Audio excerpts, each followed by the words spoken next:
மக்கள்கிட்ட இருந்து ஒரு கமெண்ட் வருது, ஏன் சார் நீங்கள் கட் ஆஃப் வீடியோவே வந்து போட மாட்டீங்க, ஏன் நீங்கள் கட் ஆஃப் வீடியோ வந்து போடல, எல்ஐசி ஏஓக்கும் நீங்கள் வந்து எக்ஸ்பெக்டட் கட் ஆஃப் வந்து போடல, ஐபிபிஎஸ் கிளர்க்குக்கும் இப்போ நீங்கள் வந்து போடல, எஸ்பிஐ கிளர்க்குக்கும் வந்து நீங்கள் ஏன் ப்ரிடிக்ஷன் போட மாட்டீங்க அப்படின்ற ஒரு கேள்வி வந்து இருக்குது. ஸோ இதுக்கு வந்து ஓப்பனாக நான் ஒரு விஷயத்தை வந்து சொல்கிறேன்னு ஆசைப்பட்றேன். இப்போ என்ன அப்படின்னா, என்னோட அந்த கெரியரோட ஸ்டார்டிங் டைமில் வந்து பார்த்தீங்கன்னா, நான் ஒரு பர்சன் வந்து மீட் பண்ணும்போது எனக்கு பர்சனலாக பட்ட ஒரு விஷயம், அதனால நான் அதை வந்து ஃபாலோ பண்ணுறேன். அப்போ இருந்து இப்போ வரைக்கும் நான் வந்து பார்த்தீங்கன்னா எக்ஸ்பெக்டட் கட் ஆஃப் அப்படின்ற ஒரு விஷயத்துக்குள்ளே நான் வராமல் இருக்கிறதுக்கான காரணமும் அதுதான். ஸ்டடி பிளானர் போடும்போது நான் வந்து சொல்ல மாட்டேன். ஏன் அப்படின்னா, ஒருத்தவங்க வந்து என்ன பண்ணிக்கிறாங்க அப்படின்னா, ஒரு தடவை 57 அட்டம்ப்ட், அதாவது 57 அட்டம்ப்ட் தான் வந்து போட்டிருக்காங்க.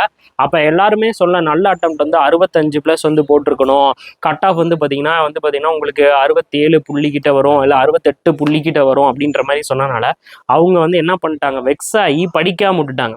ஓகே, அவங்க வந்து மெயின்ஸை பற்றியே யோசிக்கவே இல்லை. அவங்க வந்து பார்த்தீங்கன்னா அடுத்து உங்களுக்கு அதான் வந்து என்ன சொல்ல, அதுக்கப்புறம் வந்து உங்களுக்கு வந்து ஒரு பிரேக்கிங் பீரியட் வந்து இருக்கும் பார்த்தீங்களா, இந்த பேங்க்கில் ஒரு 3 மாதம் பிரேக்கிங் பீரியட் மாதிரி இருக்கும், எல்லாமே முடிஞ்சு.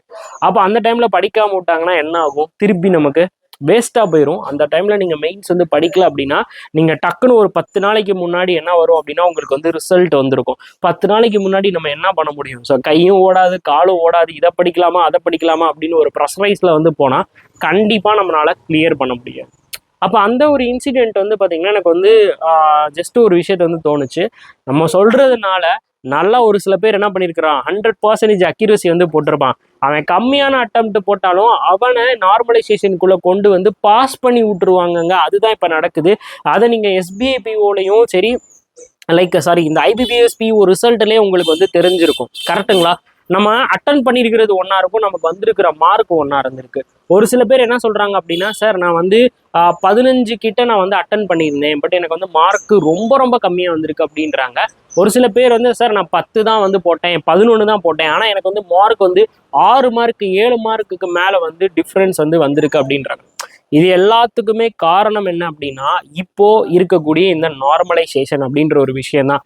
அதனால தயவு செஞ்சு நீங்க எக்ஸாம் எழுதுறீங்க அப்படின்னா, இல்லை அப்படின்னா ஒரு விஷயத்த மட்டும் நல்லா ஞாபகம் வச்சுக்கோங்க, எக்ஸாம் எழுதி முடிச்சிட்டிங்கனாலும் உங்களுடைய அக்யூரசி தான் இந்த இடத்துல வந்து வேல்யூவை வந்து பிளே பண்ணுமோ தவிர அட்டம்ப்ட் வேல்யூவே வந்து கிடையாது. அதனால அட்டம்ப்டை வச்சு நான் வந்து கட் ஆஃப் வந்து கண்டிப்பான முறையில் நான் வந்து ப்ரிடிக்ட் பண்ண மாட்டேன். ஸோ அந்த விஷயத்துக்குள்ள நான் வந்து வரமாட்டேன். அதனால நீங்கள் எவ்வளோ வேணாலும் அட்டன் பண்ணுங்க, எவ்வளோ வேணாலும் போடுங்க, உங்கள்கிட்ட 100% அக்யூரசி இருக்கா, அதுதான் மேட்ரு. ஸோ இங்கே அட்டம்ப்ட் அப்படின்றது ஒரு இம்பார்ட்டண்டான ஒரு விஷயமே வந்து கிடையாது. உங்களுடைய அக்யூரசி மட்டும்தான் இங்கே வந்து விட்ரல் ரோலை வந்து ப்ளே பண்ணும்.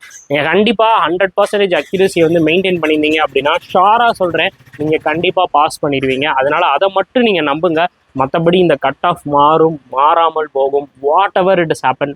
ஆனால் ஒரே ஒரு விஷயம் மட்டும் ஹேப்பன் ஆகிட்டே இருக்கணும், நடந்துக்கிட்டே இருக்கணும், நம்ம பண்ணிக்கிட்டே இருக்கணும். அது என்ன தெரியுமா, நம்ம பேங்க் எக்ஸாம் படிக்கணும்னு நினைட்டோம். நான் வந்து பேங்க்கில் போஸ்டிங் அடிக்கணும்னு நினச்சிட்டேன். அப்போ நான் ப்ரிலிம்ஸ் மட்டும் படிச்சுட்டு இருந்தால் போதுமா, போஸ்டிங் அடிச்சிடலாமா? கண்டிப்பாக முடியாதுல்ல. நான் ப்ரிலிம்ஸ் மெயின்ஸ் ரெண்டையுமே நீங்கள் சைமல்டேனியஸாக நீங்கள் ஒரு பேரலல் லைனில் நீங்கள் கொண்டு போனால் மட்டும்தான் நீங்கள் வந்து கிளியர் பண்ண முடியும். ஒருதுக்கு அதிக இம்பார்ட்டன்ஸ், ஒருதுக்கு கம்மி இம்பார்ட்டன்ஸ் அப்படின்னு கொடுத்தா அது ஒரு அன்பேலன்ஸ்டாக தான் இருக்கும். தயவு செஞ்சு அப்படி பண்ணாதீங்க. நீங்கள் எப்போ நீங்கள் ப்ரிலிம்ஸ் படிக்க ஆரம்பிச்சிட்டிங்களோ அப்போ இருந்தே உங்களுடைய மெயின்ஸ் ப்ரிப்பரேஷனை நீங்கள் வந்து ஸ்டார்ட் பண்ணிடணும். தயவு செஞ்சு ஸ்டார்ட் பண்ணுங்கள். இப்போ வரைக்கும் யாராவது ஒரு 2-3 பேரோ இல்லை ஒரு 10-15 பேர் கூட நான் வந்து கம்மியான அட்டெம்ப்ட் போட்டிருக்கேன், நான் வந்து படிக்க வேணாம்னு நினச்சிங்க அப்படின்னா தயவு செஞ்சு மாற்றிக்கோங்க. அது ரொம்ப பெரிய ஒரு தப்பு. இப்போ நீங்கள் படிக்கிற இந்த மெயின்ஸ் அடுத்து வரக்கூடிய எல்லா மெயின்ஸுக்கும் பெரிய ஒரு ரோலை வந்து பிளே பண்ணும். அதனால தயவு செஞ்சு சொல்கிறேன், மெயின்ஸுக்கு வந்து படிங்க. அதில் எந்த விதமான டவுட்டும் உங்களுக்கு வந்து வேணாம், சரியா? ஸோ இது எனக்கு பர்சனலாக பட்டதுனால நான் அதை வந்து பண்ணலை. ஸோ இனிமேல் நான் வந்து என்ன பண்ணுறேன் அப்படின்னா, ஒரு ஹிண்ட் மாதிரி, ஒரு மோட்டிவேஷன் மாதிரி ஒரு வீடியோ போட்டு விட்டுறேன். உங்களுக்கு வந்து அது ஒரு கியரப்பாக உங்களுக்கு வந்து இருக்கும். அதே மாதிரி நீங்கள் மெயின்ஸ்க்கு வந்து படிக்கிறீங்க அப்படின்னா, SBI clerk and IBPS clerk மெயின்ஸுக்கு ஸ்பெஷல் பேட்ச் நம்ம மணி மாஸ்டர் ட்ரிக்ஸ் ஆப்பில் வந்து ஒவ்வொரு டாப்பிக்கும் இன்ச் பை இன்ச் நான் வந்து நடத்திட்டு இருக்கேன். உங்களுக்கு வித் கிளாஸ் நோட்ஸோடு நான் வந்து ப்ரொவைட் பண்ணுறேன். கண்டிப்பாக யூஸ் பண்ணுங்கள். அதே மாதிரி ஆர்ஆர்பி கிளர்க் அண்ட் ஆர்ஆர்பி பிஓக்கான ஸ்பெஷல் பேட்சில் வந்து பார்த்தீங்கன்னா, ஸோ பஸ்ஸிலோட ஆல் டைப் பஸ்ஸில், அதே மாதிரி டியோட ஆல் டைப் பஸ்ஸில் உங்களுக்கு லைவ் ப்ளஸ் ரெக்கார்டட் வீடியோவாக நடத்திட்டு இருக்கேன். அதே மாதிரி நம்ம ஆப்பில் எல்லா ஸ்பெஷல் பேட்ச்லையும் வந்து பார்த்தீங்கன்னா பேங்கிங் அவேர்னஸ்க்கான வீடியோஸும் நான் வந்து ஆட் பண்ண ஆரம்பிச்சிட்டேன். இந்த வீக் எல்ஐசி ஏஓக்கு வந்து பார்த்தீங்கன்னா இன்சூரன்ஸ் அவேர்னஸும் நம்மளுடைய ஸ்பெஷல் பேட்சில் வந்து ஆட் ஆயிரும். கண்டிப்பாக யூட்டிலைஸ் பண்ணுங்கள். நம்ம ஆப்பில் இருக்கக்கூடிய ஃபவுண்டேஷன் கோர்ஸாக இருக்கட்டும், அதே மாதிரி வந்து பார்த்தீங்கன்னா உங்களுக்கு பேங்கிங் அவேர்னஸ் எல்லா கோர்ஸும் உங்களுக்கு live plus recorded video course தான்.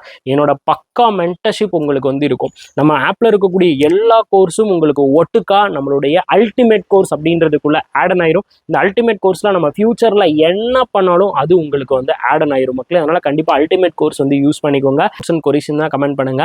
இந்த விஷயம் கரெக்டாக பட்டுச்சு, அதனால நான் வந்து சொல்லியிருக்கேன். உங்களுக்கு அதில் வந்து உடன்பாடு இல்லை அப்படின்னா சாரி ஃபார் தட். ஸோ நீங்கள் என்ன நினைக்கிறீங்க அப்படின்றத வந்து கமெண்ட்ல போட்டு விடுங்க. எவ்வளோ அட்டன் பண்ணீங்க, எவ்வளோ அக்யூரஸி அட்டன் பண்ணீங்க அப்படின்றதையும் கமெண்ட்ல சொல்லுங்க. தேங்க்யூ.